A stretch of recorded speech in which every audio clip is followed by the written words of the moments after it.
Essa história que Lucas nos narra aqui vai nos ensinar a seguinte lição: evangelizando e servindo no mundo caído. Uma tarefa difícil. Evangelizando e servindo no mundo caído. Uma tarefa difícil. Por que uma tarefa difícil? A primeira parte desse texto nos mostra uma questão de conflito.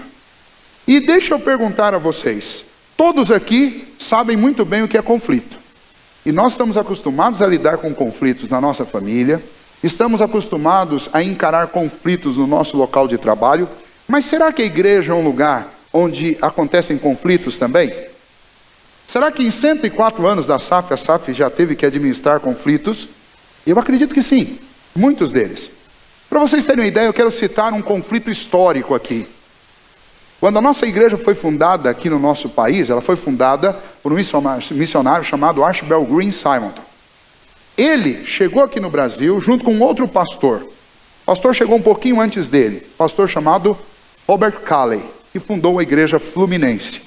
E quando Simonton chegou, logo que ele se estabeleceu, ele procurou contato, porque essa igreja também era uma igreja de herança reformada. E os dois começaram uma amizade. O contato foi muito bom. Robert Calley, mais velho do que Simonton, missionário presbiteriano, que era muito novo. E eles começaram a trabalhar juntos. Simonton pregava mensalmente na igreja de Robert Calley. Uma vez por mês, pelo menos, Simonton estava lá. Só que houve um desentendimento entre os dois. E, por algum motivo, Robert Calley entendeu, ou começou a achar, que Simonton estava evangelizando dentro do campo dele. E aí começou uma discórdia entre os dois. E essa discórdia foi tão séria que num dado momento eles pararam de ter contato um com o outro. E não só pararam de ter contato, como Robert Calley, indignado com aquilo, escreveu uma carta anônima e fez uma denúncia contra Simonton. Conflito pesado entre duas igrejas que estavam nascendo aqui no Brasil. Essas igrejas não eram diferentes das igrejas no restante do mundo. Conflito é algo que também faz parte da história da igreja. E esse texto aqui mostra que faz parte da história da igreja e não é de hoje. Porque aqui nós temos no início dessa história um conflito. Um conflito entre o apóstolo Paulo e Barnabé, por causa de um homem, um jovem chamado João Marcos. E então este conflito vai nos ensinar a primeira lição desse texto para nós. Na vida da igreja também surge conflito, como surge na sua casa, como surge na sua família, como surge no trabalho. Igreja não é um lugar de gente perfeita, e muito menos de relacionamentos perfeitos, com exceção do nosso relacionamento com Cristo, porque Cristo é que promove esse relacionamento e não nós. E a igreja então, primeira lição, por que servir e evangelizar no mundo caído é uma tarefa difícil? Porque a agência evangelizadora do mundo caído, que é a igreja, enfrenta conflitos internos. Sempre, em todas as épocas, Ana Rosa. Isso sempre aconteceu.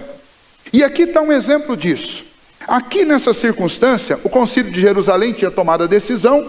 Paulo estava montando uma companhia para a segunda viagem missionária, para revisitar aquelas igrejas e para levar a notícia. E uma oportunidade para Paulo rever as igrejas e os amigos que ele fez quando ele as plantou. Mas surgiu este conflito, antes deles saírem.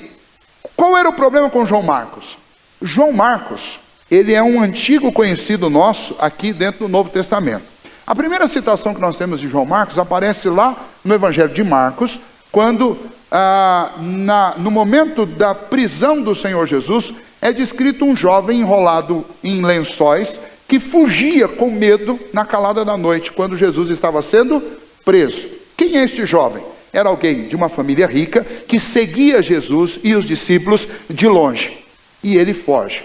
Novamente, esse João Marcos, ele vai aparecer no capítulo 12 do livro de Atos. E lá no capítulo 12 do livro de Atos, é dito que na família dele havia uma igreja que se reunia lá em Jerusalém. E então, este João Marcos era alguém que conviveu com o Senhor Jesus, foi testemunha ocular das coisas que fizeram com Jesus, foi alguém que esteve muito perto dos apóstolos, e foi alguém que Deus usou inclusive para uma igreja, para que em sua casa uma igreja fosse recebida. Em algum momento, Barnabé, que é tio de João Marcos, chama João Marcos para a primeira viagem missionária. João Marcos era um jovem promissor, e alguém que tinha muitas informações, inclusive sobre Jesus. Mas por um motivo que a Bíblia não revela, no meio daquela viagem, quando eles estavam na região da Panfilha, João Marcos abandonou o grupo. E ao abandonar o grupo, o apóstolo Paulo ficou muito chateado com o abandono dele. E agora, quando eles começam a segunda viagem missionária, alguns anos depois, Barnabé, o tio, quer novamente trazer João Marcos. E aí Paulo diz que, não, esse rapaz não vem com a gente. Não pense vocês, como eu já pensei isso muitas vezes, que talvez o que pairava sobre João Marcos era a reputação de alguém que era fraco, por causa da descrição que aparece lá em Marcos. João Marcos não era fraco, muito pelo contrário. João Marcos era um jovem muito competente, muito capaz, e era alguém que era intrépido. Não fosse isso, ele não estaria seguindo Jesus quando Jesus estava sendo preso. Não fosse isso, na época da severa perseguição contra a igreja, não existiria uma igreja na casa dele. Não fosse isso, ele não teria empreendido a primeira viagem junto com os apóstolos. Porque essas viagens missionárias, a gente tem a mania de ler o livro de Atos romantizando essas viagens. Não tinha nada de romântico nessas viagens. Essas viagens eram perigos de morte dia e noite. O apóstolo Paulo diz, perigo de morte entre amigos, perigo de morte entre irmãos, perigo de morte no meio dos crentes. Era problema o tempo inteiro, era escassez, era dificuldade, eram viagens extremamente longas. Hoje, os estudiosos desse trabalho do apóstolo Paulo dizem que nessas 3 viagens, Paulo percorreu cerca de 16 mil quilômetros, num espaço em torno do mar Mediterrâneo. Então era muito difícil isso. Não duvidem da capacidade e da coragem de Marcos. O problema é que Paulo não queria mais Marcos na companhia deles. E então, por causa disso, o texto diz que houve, versículo 39 do capítulo 15, houve entre eles tal desavença. Ou seja, houve um grande conflito. Conflito esse que foi grande o suficiente para separar a equipe. Barnabé tomou consigo a João Marcos e eles foram para a região de Chipre. Eles não saíram de mal um do outro, porque o texto diz que Paulo foi para o outro lado com a bênção dos outros.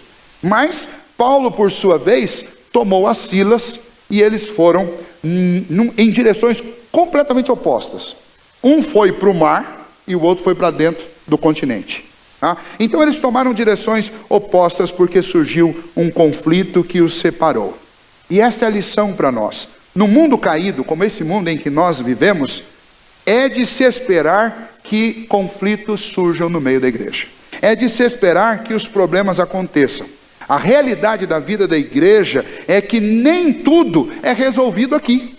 Nem tudo. Existem problemas com os quais nós vamos conviver ao longo da nossa vida, seja na família, seja na igreja, que nós não vamos ver a solução.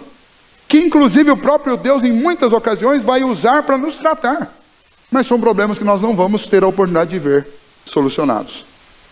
É por isso que nós somos motivados, e o apóstolo Paulo motiva a igreja de Filipos, por exemplo, na carta aos Filipenses, motiva essa igreja para que essa igreja continue a seguir a Cristo e levar sobre si a mesma aflição que esteve sobre Cristo e sobre os apóstolos. Os apóstolos eram imitadores de Jesus, mas eles sofreram por causa do nome de Jesus. Eles sofreram por causa das dificuldades que eles tinham externas, e eles sofreram por causa das dificuldades que eles tinham internas. E então servir a Deus no mundo caído, levar o evangelho para outras pessoas, não é tarefa fácil e não é uma tarefa que, por ser nobre, está imune a problemas e a conflitos. E aqui, vocês que já têm 104 anos de história como sociedade, e muitas de vocês já há 10, 20, 30, 40 anos, 50 anos dentro da SAP, sabem disso. Em muitas ocasiões nós passamos por conflito. Mas a história da igreja é assim, nós não paramos por causa disso. Nós continuamos, porque levar o evangelho e servir ao Senhor no mundo caído sempre foi difícil e vai continuar sendo até o dia em que o Senhor Jesus voltar. Porque este mundo é assim mesmo, é um mundo cheio de problemas. Nós somos assim, nós temos defeitos, nós temos problemas. Hoje pela manhã eu preguei a respeito de um texto de Provérbios capítulo 14, versículo 4, que a Ana Rosa citou, eu tenho que explicar para quem não estava aqui. Esse texto diz assim, não havendo bois, fica limpo o estábulo, mas com a força do boi você tem abundância de colheitas. Resumindo para vocês, o boi auxilia o homem no seu trabalho, mas ele faz muita sujeira. Aí você fica diante de um desafio. Ou você tem muita colheita, um pouco de sujeira deixada pelo boi, Ou você não tem nada de colheita e fica com o estábulo limpo. O que você prefere? E aí a frase que ela citou, que eu queria explicar então para você. Todos nós somos bois. Somos bois de alguém. E todos nós temos um boi também. Alguém que nos auxilia. Mas que infelizmente por sermos pecadores vai deixar algum rastro de sujeira. E essas sujeiras são esses comportamentos ruins, esses desvios da nossa natureza. Na igreja do Senhor não é diferente. No colégio apostólico não foi diferente. Algumas coisas não saíram como deveriam ter saído. João Marcos não foi como deveria ter sido. Mas Paulo também não. E Barnabé também não. E, queridos, no mundo caído, existem conflitos. Nós temos que conviver com eles. Se nós queremos levar o evangelho, se nós queremos servir a Deus, nós temos que aprender a conviver com os conflitos. Uma segunda verdade que esse texto nos ensina é que na igreja, onde nós servimos e aonde nós montamos uma equipe para evangelizar, nós devemos nos adaptar às condições que Deus nos dá. Veja o que aconteceu. Quando eles se separaram, início do capítulo 16, diz que o apóstolo Paulo, junto com Silas, chegaram a Derbe e a Listra, que eram lugares onde já existiam igrejas que eles foram revisitar. Chegaram nessas igrejas, eles encontraram um discípulo chamado Timóteo, filho de uma mulher que era judia, mas tinha um pai que era grego. Eles encontraram então este jovem chamado Timóteo, longe de ser um João Marcos, em termos de capacidade, de força, de experiência.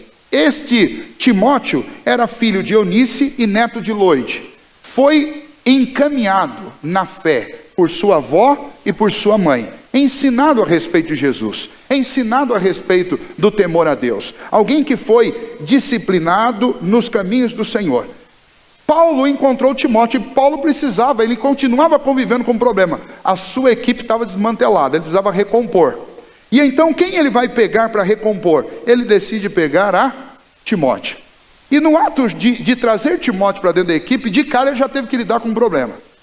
Timóteo era filho de judeu, da sua mãe, mas era filho de grego também. E ele precisava levar o evangelho a judeus e a gregos.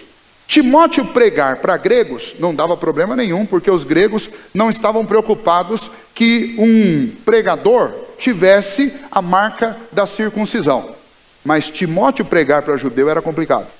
Por quê? Porque todos sabiam que ele não era circuncidado.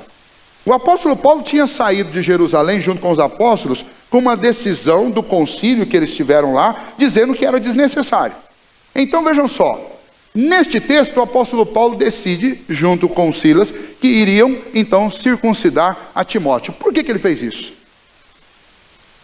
Ele não fez por uma necessidade, porque o concílio tinha concluído que não era necessário batizar. Mas o apóstolo Paulo fez de forma estratégica.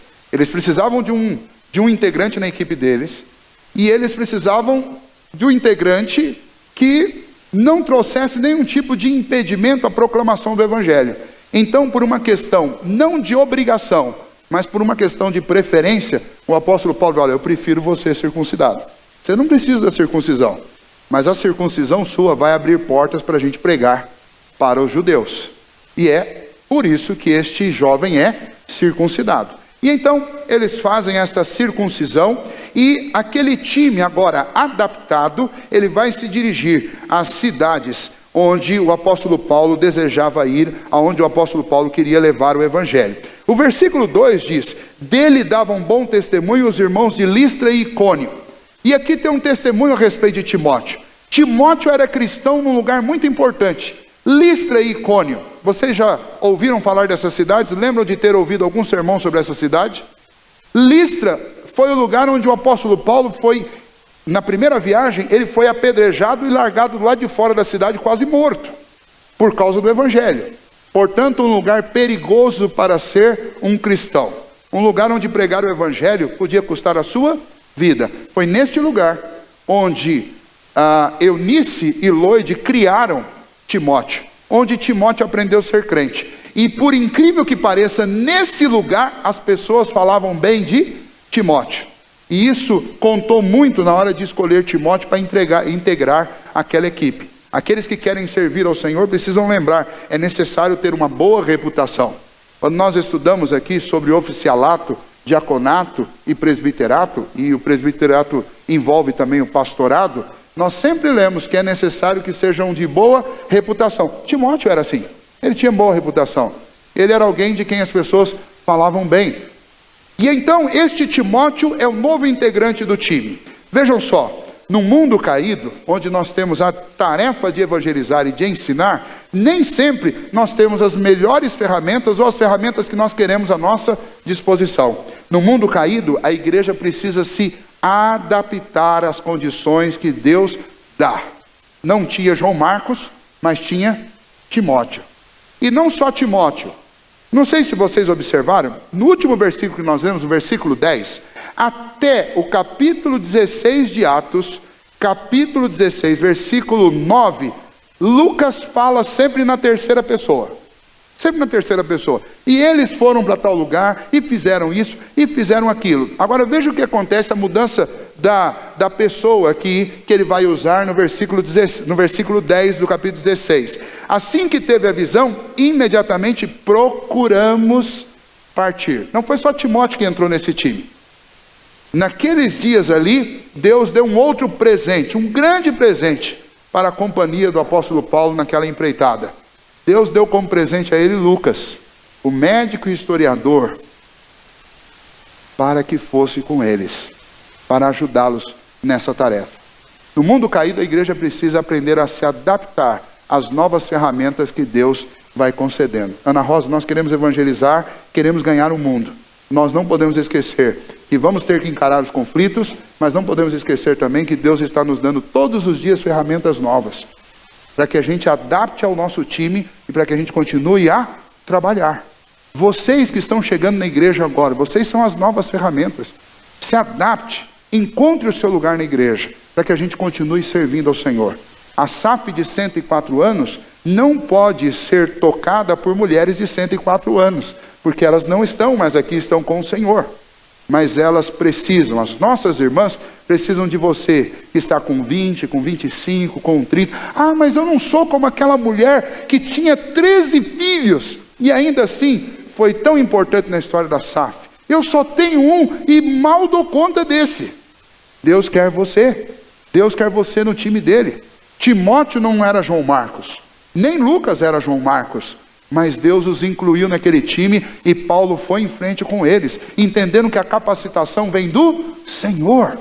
Para cumprirmos a nossa missão e evangelizarmos o mundo, nós precisamos confiar nas ferramentas que Deus nos dá. Ele que vai suprir e Ele que vai capacitar.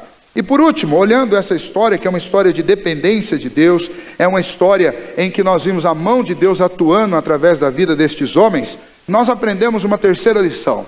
Na vida cristã, nós somos chamados a tomar decisões sábias à luz da soberana vontade de Deus. Veja o que aconteceu com eles. Depois de terem o seu time reestruturado, o apóstolo Paulo tinha visitado já aquelas igrejas por onde ele já tinha passado, as igrejas que ele tinha pregado, as igrejas que tinham sido fundadas, e então eles decidem o seguinte: agora nós vamos continuar, nós vamos levar o evangelho para frente. O problema é que levar o evangelho para frente, para onde? Bom, eles tomam uma primeira decisão, e a primeira decisão deles é ir na direção, especialmente da região frígio-gálata. Eles decidem ir nessa região. Mas quando eles começam a ir nessa região, a palavra de Deus não explica o que exatamente aconteceu, mas diz que eles foram impedidos pelo Espírito Santo de pregar a palavra de Deus naquela região ali da Ásia. Então eles tentaram ir para ali e não deu certo. Tiveram que voltar.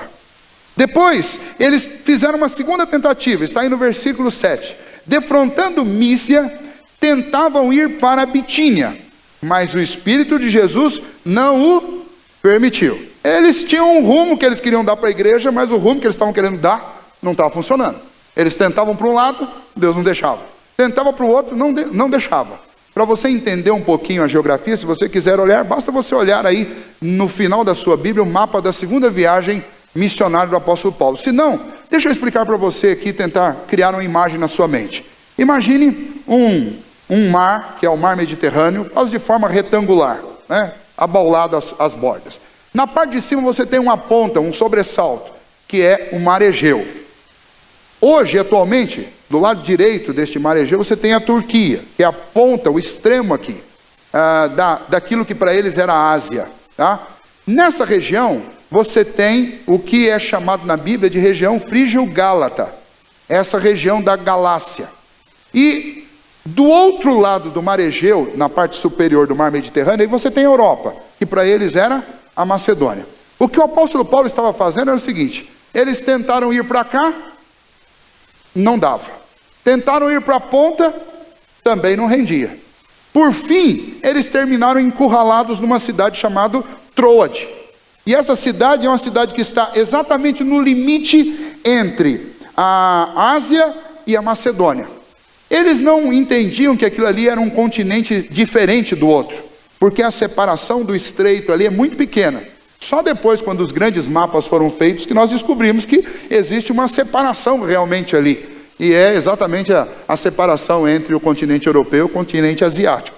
Mas eles estavam ali naquele limite ali, e então Paulo parou ali, e durante a noite ele teve uma visão que o Senhor lhe deu. E é a visão que nós lemos aqui neste versículo 9. À noite sobreveio a Paulo uma visão na qual um varão macedônio estava em pé e lhe rogava dizendo: passa a Macedônia e ajuda-nos. No outro dia, Paulo tem que reunir os seus companheiros, agora Timóteo, Silas, Lucas e provavelmente outros discípulos que estavam com eles, e eles precisavam tomar uma decisão: para onde nós vamos? Nós tentamos para uma região, não deu. Tentamos para outra, não deu. E hoje à noite eu tive um sonho. E neste sonho, eu vi um varão, e nós não sabemos por que ele chama de um varão macedônio, um varão, eu não sei se pelas vestimentas ou pela língua que estava usando, mas ele entendeu que era um varão macedônio, dizendo: passa e ajuda-nos, passa o mar Egeu e ajuda-nos. A igreja nunca tomou decisões baseadas em visões, e é por isso que o versículo 10 diz que eles concluíram.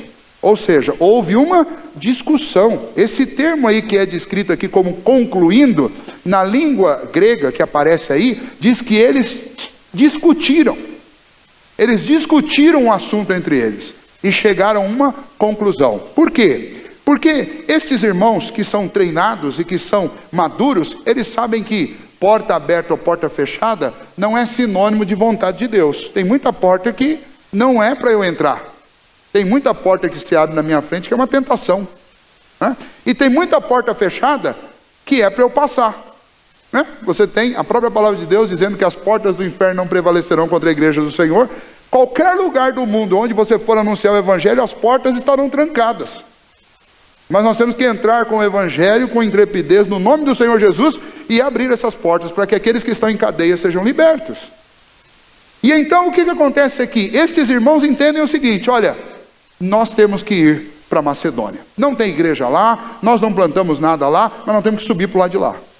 E então eles tomam uma decisão de atender aquele chamado que eles receberam através de uma visão, mas não apenas através da visão, Ana Rosa, através do fato do Espírito de Deus ter fechado o caminho para eles aqui. Eles não conseguiam fazer nada na Ásia, tinham que seguir. Diferente do que a gente imagina, que eles iam entrar na Macedônia e tudo ia ser favorável para eles. Na sequência do texto, se você continuar lendo a partir do versículo 11, você vai ver que eles navegam, atravessam o estreito, e de Troade eles passam para outra região. A primeira cidade, a cidade principal que eles vão encontrar, a primeira cidade principal na região da Macedônia é a cidade de Filipos. E quando eles chegam em Filipos, eles vão encontrar lá uma menina que estava endemoniada, adivinhando quem as pessoas eram, adivinhando o futuro, e começou a falar quem aqueles homens eram. E logo, o apóstolo Paulo, junto com Silas, eles se irritaram com aquela coisa e foram lá e oraram e expulsaram o demônio da menina. A família fica brava e no mesmo dia, Paulo e Silas terminam presos, surrados em praça pública e presos. Imagine se Paulo fizesse o que a maioria de nós costuma fazer. Olha, mas nós sonhamos, Deus falou para a gente vir para cá, a gente chega, mal entramos na Macedônia, já estamos apanhando. Ou seja, servir ao Senhor e evangelizar no mundo caído é sempre muito difícil. Mas nesse processo a igreja precisa aprender, que é a lição para nós aqui, precisa aprender que nós somos chamados por Deus a tomar decisões sábias à luz da soberana vontade de Deus. Quem decide para onde a igreja avança é o Senhor. Quem decide para onde nós vamos levar o Evangelho é o Senhor. Não são as circunstâncias, sendo fáceis ou ruins, não são os meios favoráveis que a gente pode ter ao nosso favor ou os meios contrários. O Evangelho precisa ser levado através de decisões sábias que levem em consideração a soberana vontade de Deus. E a soberana vontade de Deus, como nós ouvimos, inclusive através das músicas, é sim, sempre, que a gente deixe a nossa zona de conforto. Que a gente pare de usar os conflitos que nós temos como desculpa para não evangelizar, que é o que a gente faz normalmente. Que a gente pare de usar os opacos recursos que nós temos como desculpa, nós não podemos fazer porque nós não temos gente à altura disponível. E esse texto nos ajuda a lidar com tudo isso. Esse texto tira de você a possibilidade de usar conflito como desculpa. Tem conflito? Sempre teve. E o Evangelho sempre avançou a despeito dos conflitos que nós temos. Temos escassez de matéria-prima? Temos. Mas o Evangelho sempre avançou a despeito da escassez de matéria-prima, de gente. Temos dificuldade com portas fechadas? Temos, mas sempre foi assim. E inclusive muitas dessas portas fechadas é o Espírito Santo mesmo que fecha, porque o Senhor está nos impelindo numa outra direção. Servir ao Senhor, evangelizar no mundo caído é difícil, mas é o maior de todos os privilégios que nós podemos ter. A história entre Paulo e João Marcos não termina obviamente assim. Alguns anos depois, o apóstolo Paulo, inclusive escrevendo a carta aos Colossenses, capítulo 2, versículo 6, vai chamar João Marcos de meu filho. Ou seja, o conflito já foi resolvido. Mais ainda, quando ele escreve a Timóteo, a segunda carta do apóstolo Paulo a Timóteo, capítulo 4, 11, Paulo já está bem velho e cansado do seu trabalho, porque ele se desgastou muito, mesmo não tendo uma idade muito avançada, mas ele se desgastou fisicamente com aquele trabalho dele, já muito fraco. Ele pede a Timóteo que, se possível, traga João Marcos para passar um tempinho com ele. Ou seja, neste mundo caído, nós servimos a um Deus que é especialista em resolver conflitos. Pode conviver com os conflitos, mas não esqueça de uma coisa: Deus, no momento certo, vai resolver. Robert Calley e Simonton não terminaram a vida deles em conflito, muito pelo contrário. A história diz que algum tempo depois, Simonton procurou Robert Calley. E Robert Calley reconheceu que ele tinha exagerado um pouquinho. E os dois conversaram, fizeram as pazes, oraram juntos. E as igrejas, a igreja fluminense, junto com a igreja presbiteriana, se tornaram grandes parceiras na evangelização do Rio de Janeiro e também na expansão da igreja aqui no Brasil. Se tornaram tão parceiros que depois da morte de Simonton, a igreja presbiteriana no Rio de Janeiro precisou passar por uma reforma, e durante todo o tempo da reforma, 30 e poucos dias daquela reforma, a igreja presbiteriana se reunia no templo da igreja fluminense. Se tornaram não só amigos, mas o seu rebanho também era um rebanho amistoso, eram amigos. Nesse mundo cheio de conflitos, nós temos uma grande dificuldade, que é a dificuldade que todos experimentam. Conflitos, nem sempre temos todos os recursos que queremos, nem sempre podemos ir na direção que a gente acha certo, mas é maravilhoso poder servir a Deus e evangelizar neste mundo, a despeito dos conflitos, porque a gente sabe que Deus vai nos ajudar a resolvê-los. A despeito da limitação dos nossos recursos, porque Deus faz, porque Deus opera, mesmo através de vasos simples e singelos.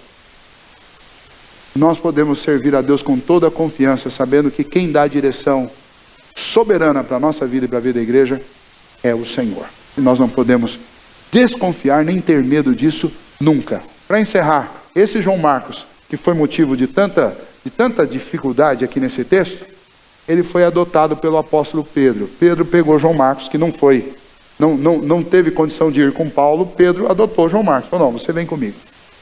Colocou João Marcos debaixo da asa. E eles trabalharam juntos. O Evangelho não conta, não relata os pormenores do trabalho de Pedro e de João Marcos. Mas nós temos um grande tesouro deixado por este João Marcos e pela parceria dele com Pedro. Foi exatamente a parceria de João Marcos com Pedro que gerou para nós o primeiro evangelho que foi escrito, que é o evangelho de Marcos, a quem Pedro achou justo dar o nome de quem foi o principal relator dos acontecimentos, que foi João Marcos. Ou seja, servir e evangelizar no mundo caído é difícil, mas pela graça e misericórdia do Senhor sempre termina muito bem. Como terminaram até aqui esses 104 anos e como Deus continuará a ajudar em todos os anos que o Senhor nos conceder o privilégio de continuar servindo aqui neste mundo.